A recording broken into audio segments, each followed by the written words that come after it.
When the Most High sends his army of I send an angel before thee to keep thee in the way and to bring thee into the place which I have prepared.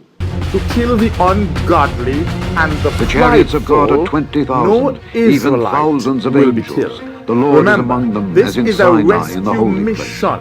These I send an descended angel on high. captive Thou hast led captivity captive. Thou hast received enemy gifts to for men. kill those Yea, for the who have rebellious taken also, the that Israelites the Lord into God might dwell among captivity, them. not to kill the Israelites themselves.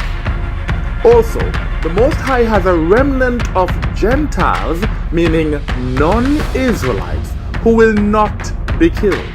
They are not ungodly, they are not prideful people.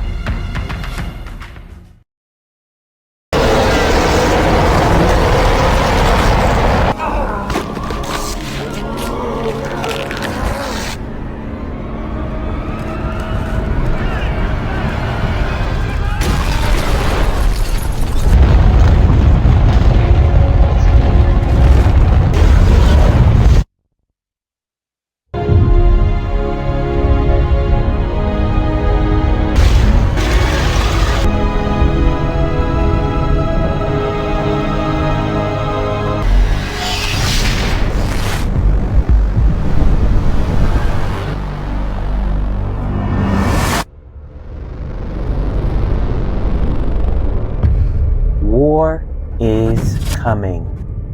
Get ready for a fascinating journey through the book of Joel, chapter 3. We are about to delve into a prophetic judgment on the Gentiles that will leave you in awe. But first, who are these Gentiles? They are the nations distinct from Israel, as described in Strong's Concordance number 1484. What the hell?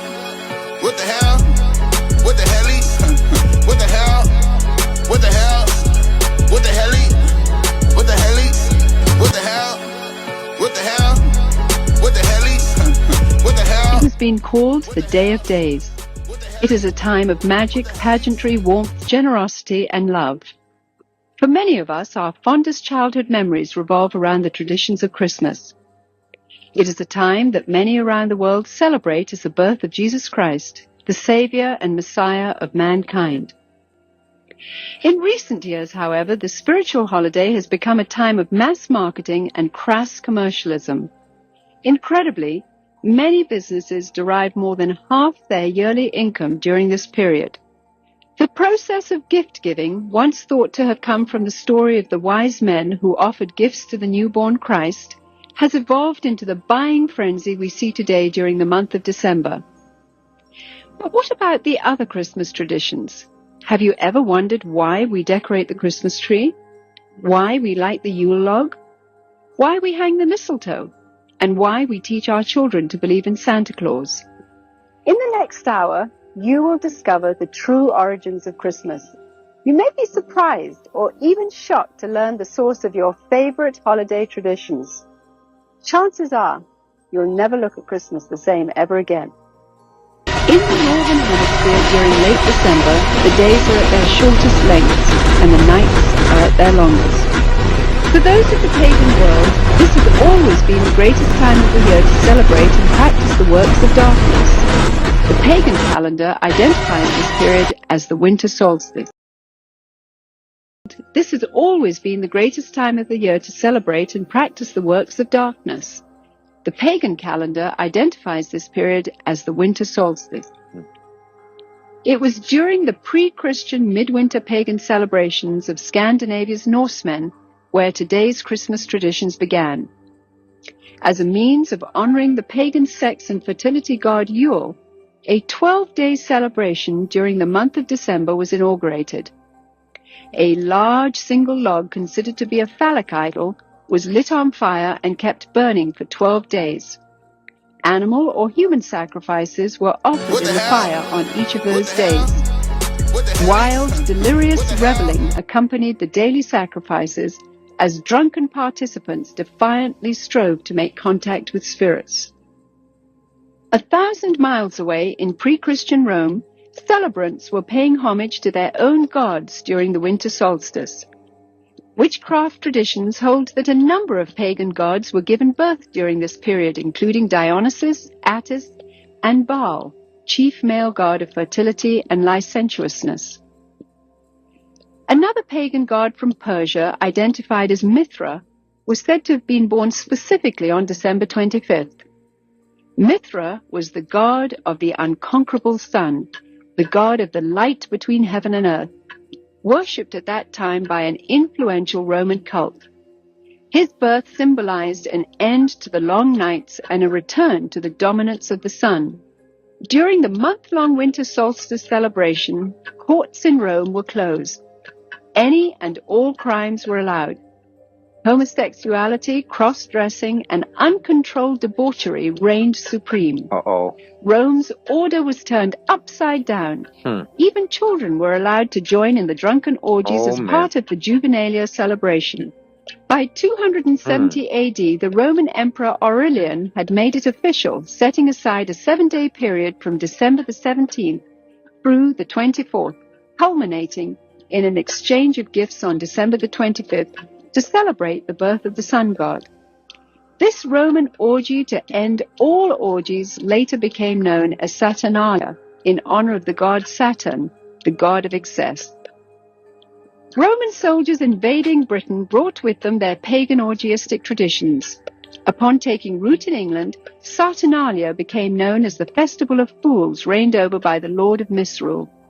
By the 4th century, the influential government-sanctioned Church of Rome, unable to outlaw the growing number of pagan practices, chose instead to adopt them into their so-called official Christianity. The Church believed this would attract more pagans to their fold. Up until this time, the birthday of Jesus Christ, the Jewish Messiah, had not been celebrated at all. Ignoring scriptures, however, indicating that the birth probably did not occur during the winter, the Church nevertheless confused biblical history and made Jesus' birthday coincide with the pagan god Mithra. The birth date of the sun god had now become the birth date of the Son of God. It was hoped that the pagan celebrations of Saturnalia would merge into this new legally sanctioned form of Christianity. The Church's practice of changing the dates of Christian events to coincide with pagan festivals continued, and by the 7th century, Pope Gregory I had ordered Augustine of Canterbury to incorporate any and all pagan practices and customs into the expanding Roman Catholic Church. During the Middle Ages, the debased Mardi Gras atmosphere of what was now known as Christ's Mass had reached a fevered pitch. Common practices included open sex in the streets, rioting, murder, and a number of pagan druidic Halloween rituals. This blood-drenched celebration got so out of hand that by 1652, following the execution of King Charles I, Christ's Mass was finally outlawed in England. A religious reform movement began sweeping the country, led by Puritan Oliver Cromwell. The Puritans took the biblical mandate seriously, which commanded that Christianity remain pure and separate from paganism.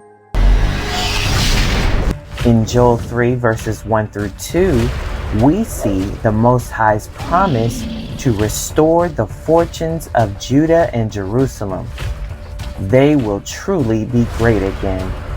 But the destiny of the Gentiles appears quite grim.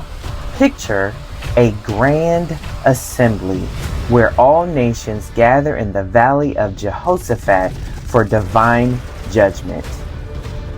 Joel 3:2 reveals the criteria for judgment, how these nations treated Yah's chosen people Israel. Those who wrong them face consequences. This testifies to Yah's integrity. He judges nations based on their actions towards his chosen people. The Gentiles spread Yah's people worldwide, trading boys for prostitutes and girls for wine.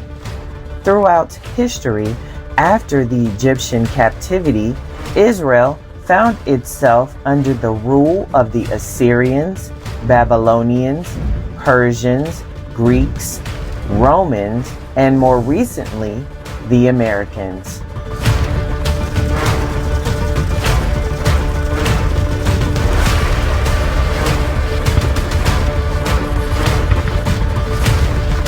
The enemy will not get away with how he's treated us. That's a promise from us to Yah.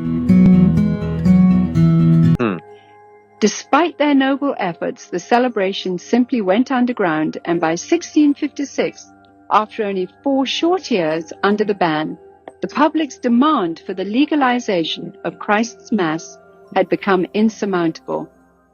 The appointment of Charles II to the throne restored England's monarchy, and with it the celebration of Christ's Mass. The Puritans had lost England.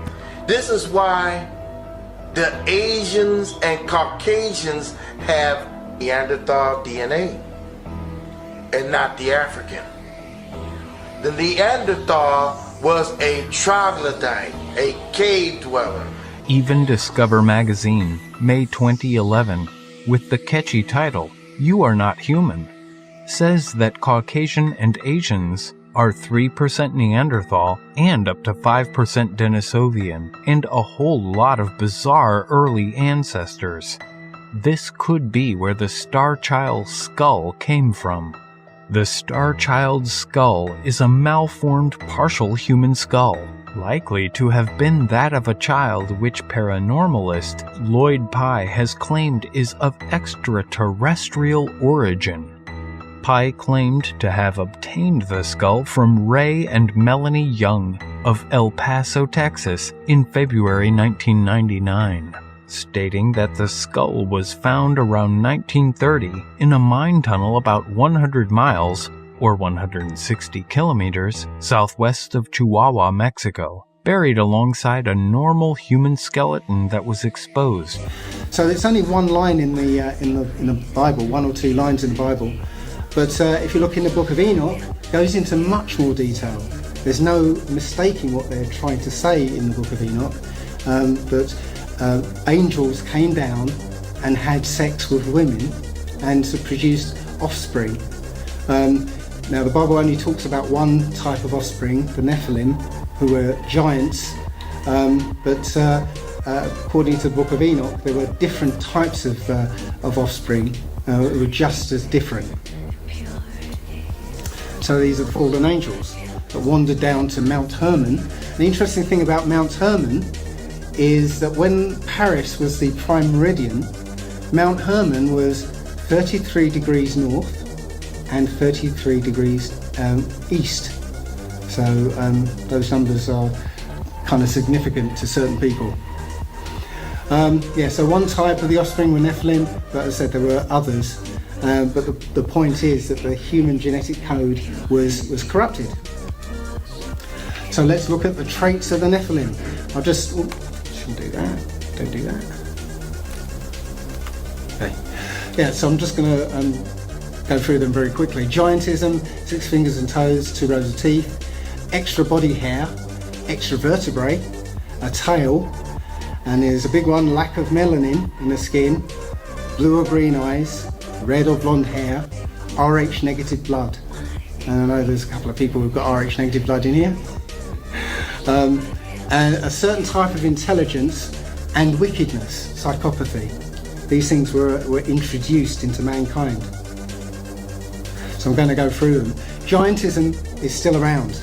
Okay, well, it's kind of masked. I was actually looking for giants on Google Images, and interestingly, even though in America the basketball players are huge, some of them are over 7 foot, none of them came up when I was looking for giants.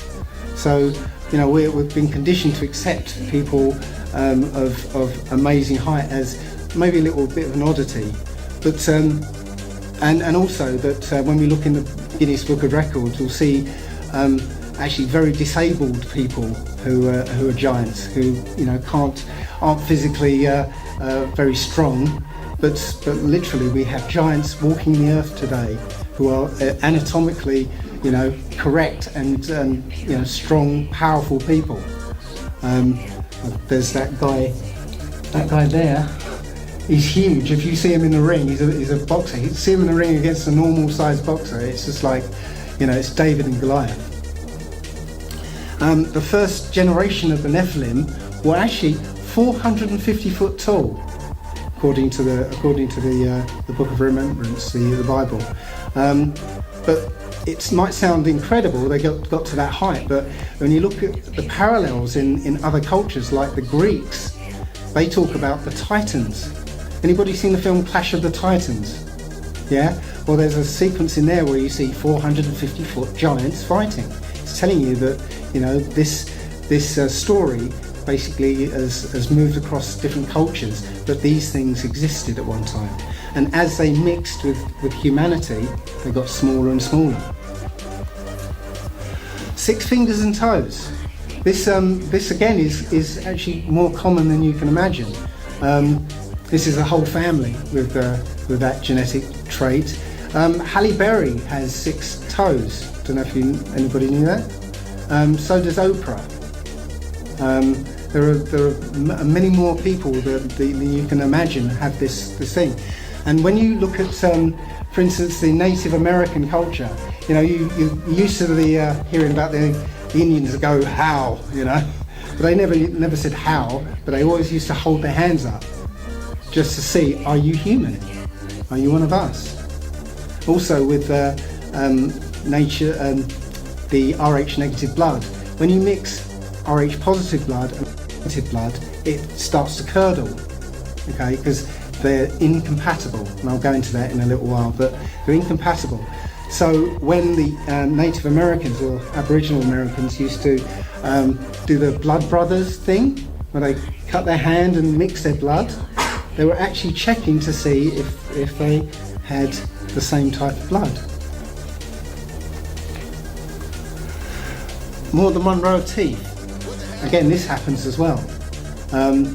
It turns out that the human body is actually perfect, but what we have is an infiltration of a different bloodline, which causes genetic mutations. The human body does not mutate naturally.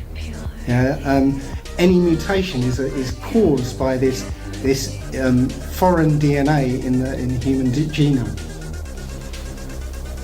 Extra body hair.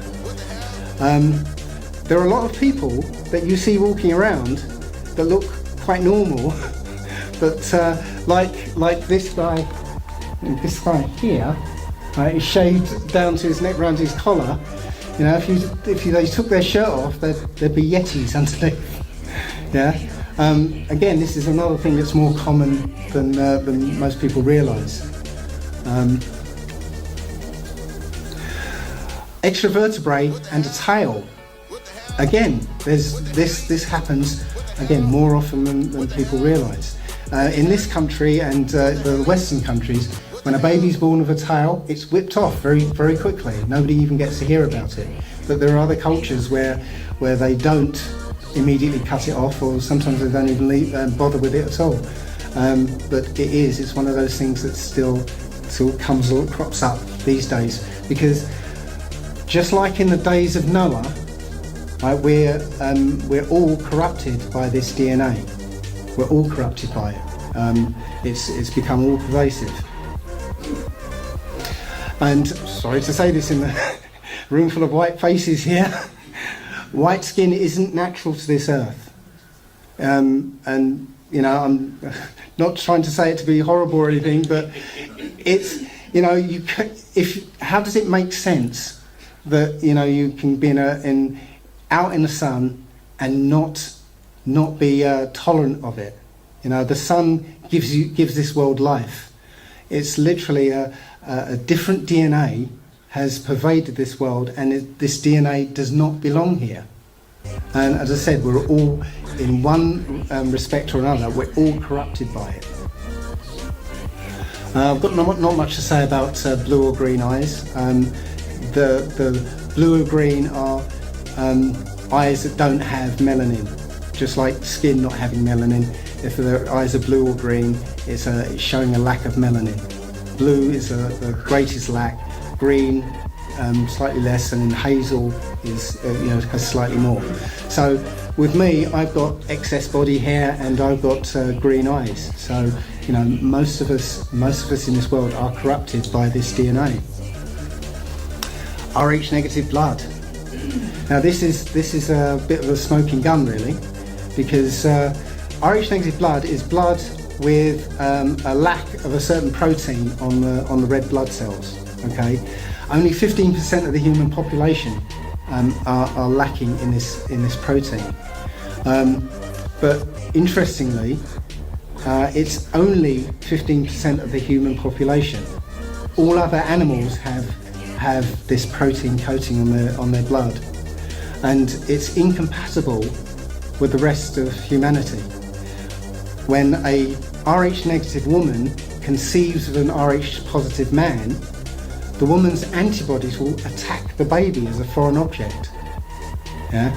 The baby will have difficulty surviving unless they're given a shot which suppresses the mother's immune system. Yeah? So it's telling you right there that this blood type, which is, has everybody heard of Rh negative blood? Our audience part.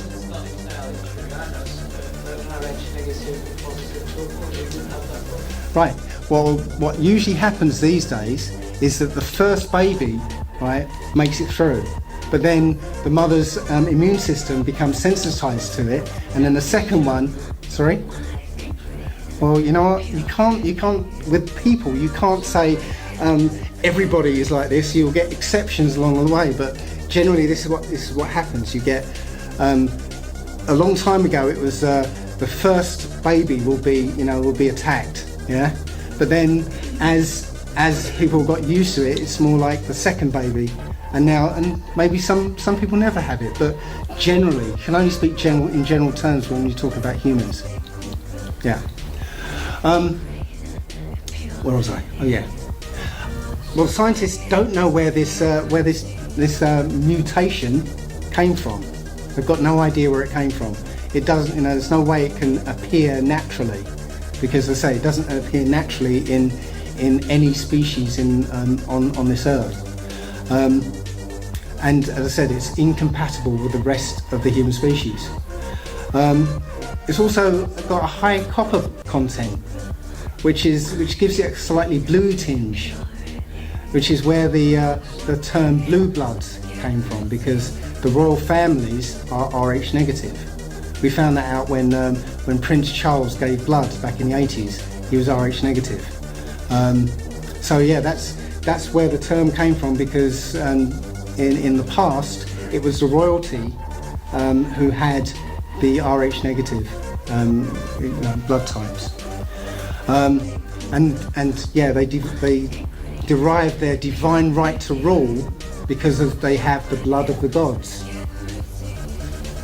They don't tell you which gods though. Cunning and wickedness. As I said, this is about a bloodline. Yeah, color, skin color, and race are a distraction. This is about a bloodline, and it's only one bloodline that controls all the corporations in this world. Yeah, it's only one bloodline that controls the banks. It's only one bloodline that's responsible for all the misery that's perpetrated on this earth. It's a wicked bloodline, yeah, and it hates humans. It hates all of us. Okay. So this is the parallel. You know how the elite like to rub stuff in our noses and rub out, stuff in our faces, like what they're doing and what's happened. Well, I believe the story of Alien is what's happened on this earth. Yeah, that alien. The only way it could sort of the word I'm looking for. The only way it could procreate is to impregnate humans. Okay, and I don't know if anyone saw the very last Alien film with Sigourney Weaver in it, but the alien in that film actually started looking human. It was human shaped and had a slightly human skeletal face, but that's the point. It was mixing with humans and it became more and more human-like. Okay, and when you look back into the fossil record, you find there are these creatures that look vaguely human, but they have these massive skulls. And I'd suggest that these ones were the only ones that survived, but earlier ones would have had a much longer head, just like the alien. So in Genesis 6:12 it says that essentially that these things had corrupted everyone apart from one family, and literally there was evil all over the earth, and these things were running wild. And by the way, there are a lot of people who say that the Old Testament is a bloodthirsty book with a bloodthirsty God who wants to kill everybody, men, women and children. And yes, absolutely. But imagine this. If you were to find a whole village full of those aliens from Alien, yeah, would you hesitate to kill every last, male, female and egg? Would you? Really? Audience participation. See, the point that's missed in the Bible is that the things that the Israelites were told to go in and utterly destroy were not humans. Yeah, they were sort of, precursors to what we are now. They were these hybrids that looked vaguely human, but were utterly evil, that would kill and eat humans. So Noah was the only Noah's family were the only ones who weren't corrupted by this. So these are the three sons of Noah, Ham, Shem and Japheth. So Ham's line was corrupted. In Japheth's line, there was at least one giant. He was called Gog, and but in Shem's line, there were no giants. There were no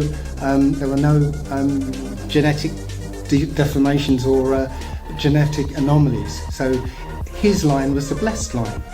And about 98% of Asian Americans are Rh positive. Okay?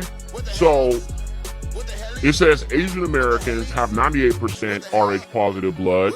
So-called black people, Negroes, have 90% Rh positive blood, and only 85% of Caucasians have Rh positive blood, meaning that Caucasians have the highest percentage of Rh negative blood. That tells you everything. A small percentage of the U.S. population, the rest of the world too, it should be noted, that do not display the relevant proteins fall into a very different category than that of Rh negative. In Spain, okay, we read about the Basque people. If we today, and particularly those with Rh negative blood, are the product of alien manipulation, then who exactly were the beings who decided to play God with the first forms of the human race? Why were they so determined to create radically new and different kinds of people? And where did they come from, and are they still with us? There are questions that lead us to legendary and powerful body of entities that have been known as the Anunnaki. More proof. There are also questions that take us to the heart of ancient Sumerian cultures, which can be found in what is now southern Iraq, which, according to historians and archaeologists, were first established sometime between 5500 and 4000 BC. According to Sumerian tradition, more than 400,000 years before a great flood devastated the earth and killed millions of people, this powerful race of legendary people came to our planet from the skies of love, the fallen angels, y'all. Do you see how all these stories correlate? They all correlate because there's truth to it, but of course they got to throw in the lies. We really only have the word Yahuwah to be able to know the truth behind all these lies, because how the Sumerians present it is different than how the Egyptians present it. How the Egyptians present it is different than how the Mayans present it. How the Mayans present it is different than how these Indo-Europeans present it, or the Nordic people, or the Scandinavian people, or the Slavs, or all these other European peoples. Let's keep it going. Notice you got the alien right here and you got the Neanderthal. During their time here, they brought some sort of stability and even society to what was originally extremely primitive human tribes, some of what eventually became the Cro-Magnons. However, that was not the original agenda of the Anunnaki. The Anunnaki's main goal was to genetically alter primitive humans to create a robust and strong entity that effectively amounted to nothing less than a slave race. Okay, we talked a little bit about them wanting to enslave us, and that's what I'm talking about when I say there's a people on this earth who only live to do this. It's getting so interesting, bro. We're going to keep it going. I'm not going to spend too much time on this article, though. All right, so let's finish reading this article here. The Rh negative strain runs through the British royal family, something that has prompted controversial claims that the royals are not all they appear to be.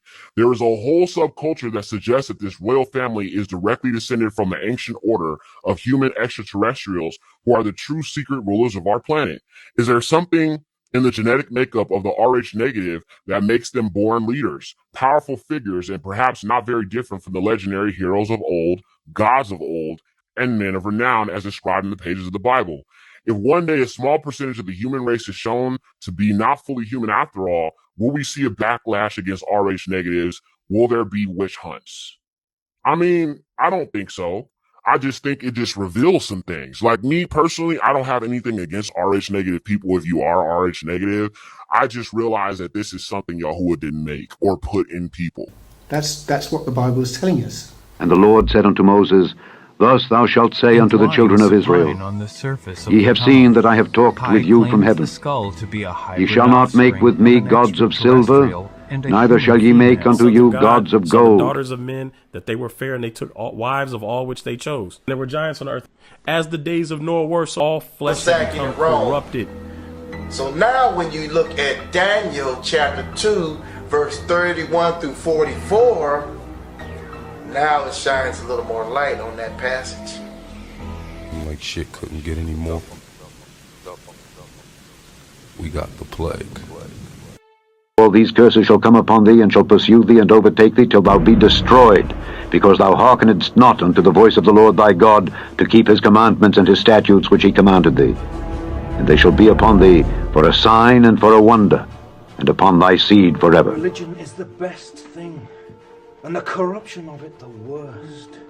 Afterward shall the children of Israel return. Master Brewster! Pray open the door, or I shall collect the constable! Make haste! They will have one doctrine, one discipline, one religion.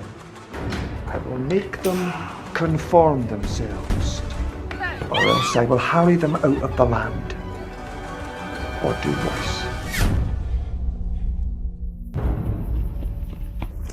Within thee shall get up above thee very high, and thou shalt come down very low. He shall lend to thee, and thou shalt not lend to him. He shall be the head, and thou shalt be the tail.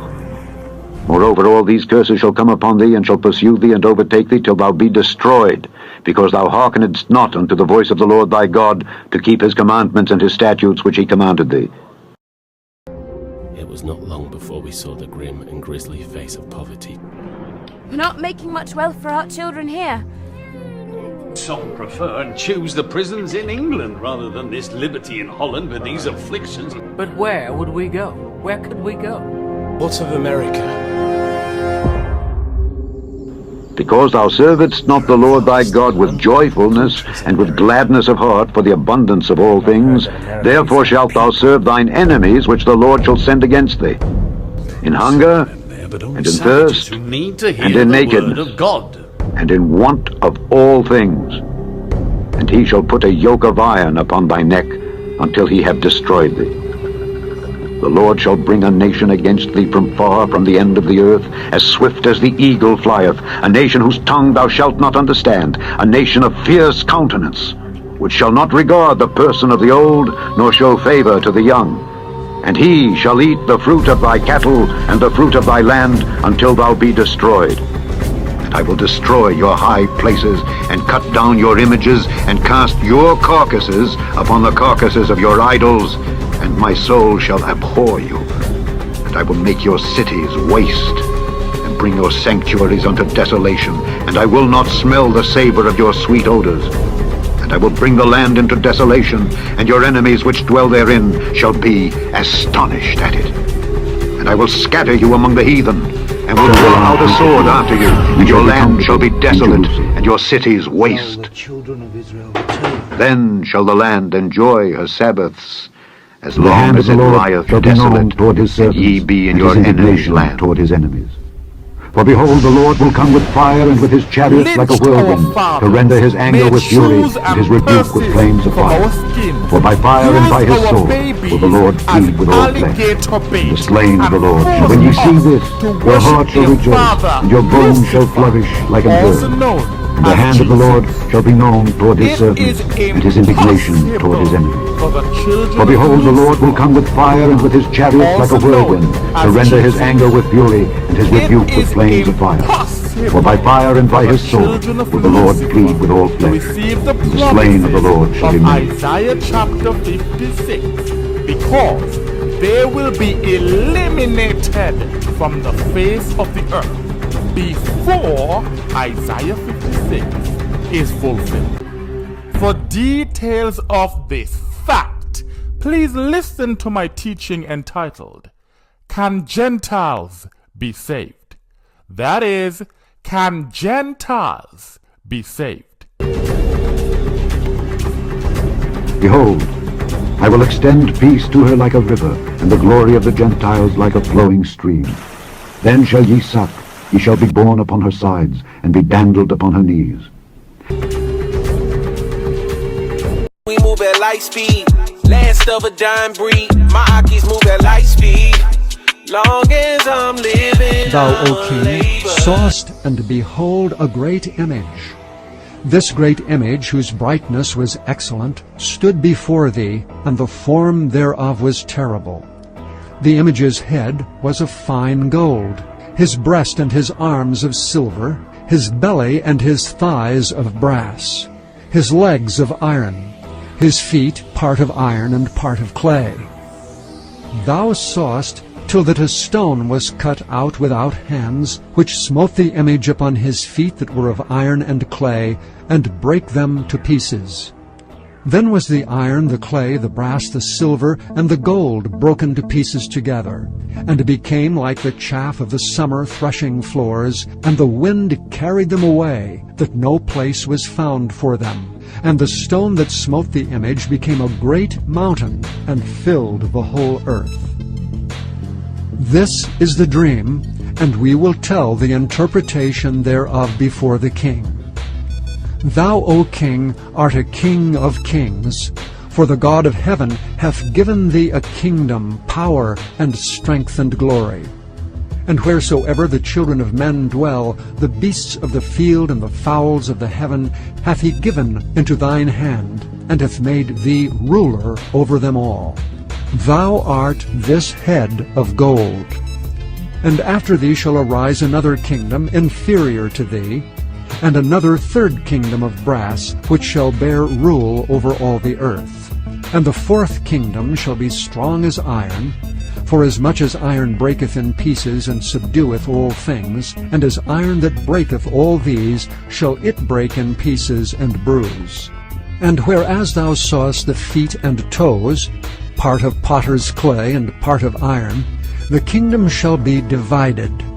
But there shall be in it of the strength of the iron, for as much as thou sawest the iron mixed with miry clay. And as the toes of the feet were part of iron and part of clay, so the kingdom shall be partly strong and partly broken. And whereas thou sawest iron mixed with miry clay, they shall mingle themselves with the seed of men, but they shall not cleave one to another, even as iron is not mixed with clay. And in the days of these kings shall the God of heaven set up a kingdom, which shall never be destroyed. And the kingdom shall not be left to other people, but it shall break in pieces and consume all these kingdoms, and it shall stand forever. Notice that all these kingdoms are metals: gold, silver, brass, and iron. But when it mentions the seed of men, it calls men what? Clay. The clay represents the indigenous people of the earth, and the metals represents the seed of the fallen angel. And the metals represents the seed of the fallen angel. They, meaning children of Lucifer, also known as the so-called white man. There is no forgiveness for their thievery. Mingle their seed with the seed of men. All these kingdoms are the same as the mountains mentioned in the book of Enoch. The book of Enoch 51:5. And that angel of peace answered me, saying, Wait but a short time, and you shall understand, and every secret thing shall be revealed to you, which the Master of Spirits has decreed. Those mountains which you have seen, the mountain of iron, the mountain of copper, the mountain of silver, the mountain of gold, the mountain of fluid metal, and the mountain of lead, all these in the presence of the elect one shall be like a honeycomb before the fire, and like water descending from above upon these mountains, and shall become debilitated before his feet.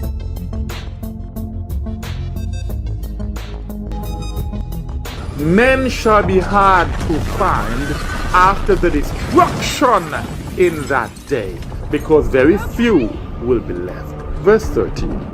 For the heavens shall be enraged, and the earth shall be shaken from her foundation. This is the entire earth being shaken. Not a little tremor in some country, not even a great earthquake in some remote location.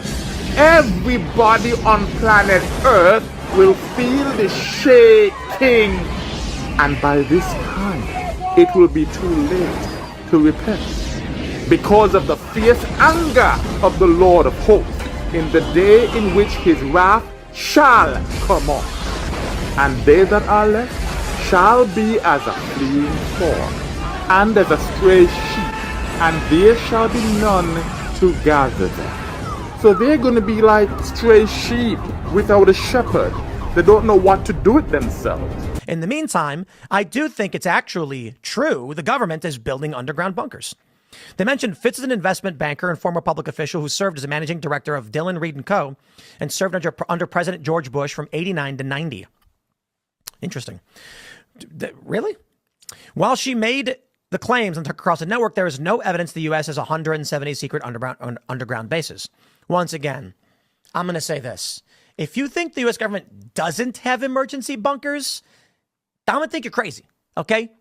It continues, so that a man shall turn back to his people, and the man shall flee to his own land. Now, I'll make it clear. This is a rescue mission for the Israelites. Hold a flying roll. These are vehicles that the angels of God operate to go to and fro in and out the earth, according to Ezekiel. And it is this same spacecraft that took and received Enoch, Elijah. They might be poisonous, as he says here, but the large objects of dust. Many people have been If it's deceived a spaceship, Hollywood they could send probes, and that will be probes and not the breeze, and we will see the show in the sky, and say, oh, the shenanigans. It's just dust. Forget it. It's just dust. Come on. It's just dust. Go back home. And the probes coming. Mars attack.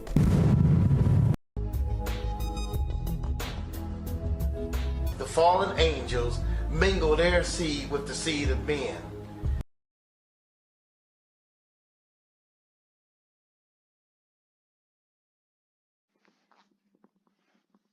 Good day, Israel.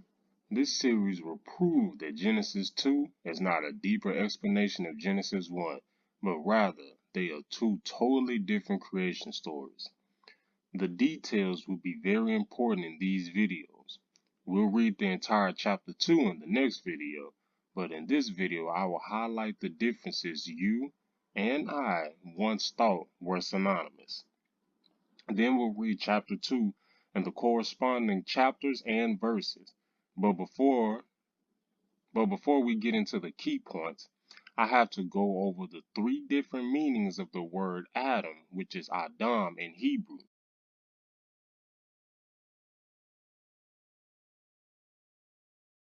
Okay, we're going to start with chapter 1. In chapter 1, you have they.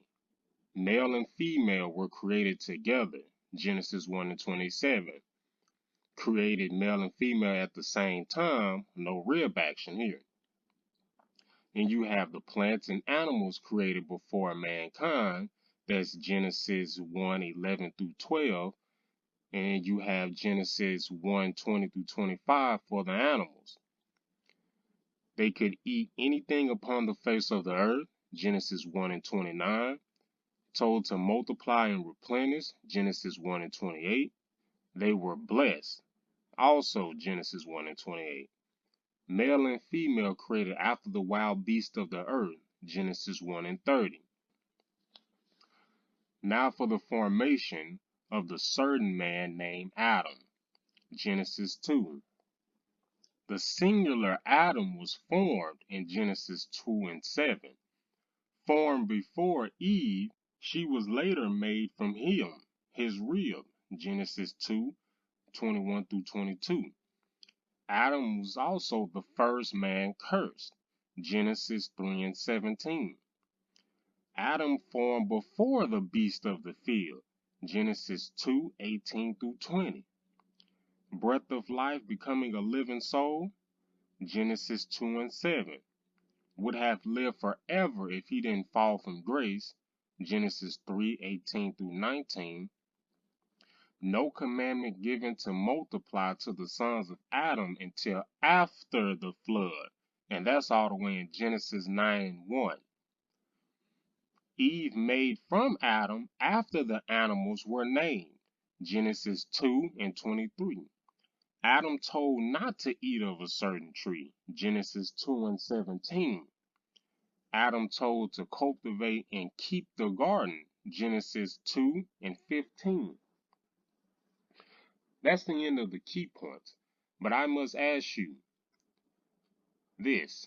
In Genesis 1 and 26, quote, and God said, let us make man according to our image and likeness. Who is the female present in order to make the image and likeness opposite to her male counterpart? Apparently, she was there when the male and female were created. I mean to say, us and our can only denote that they are talking to each other. The two different creation stories starting to make sense yet?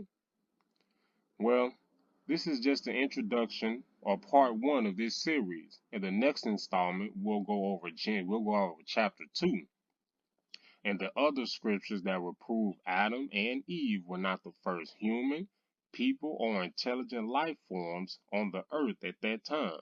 Stay tuned. Cry out and hallelujah.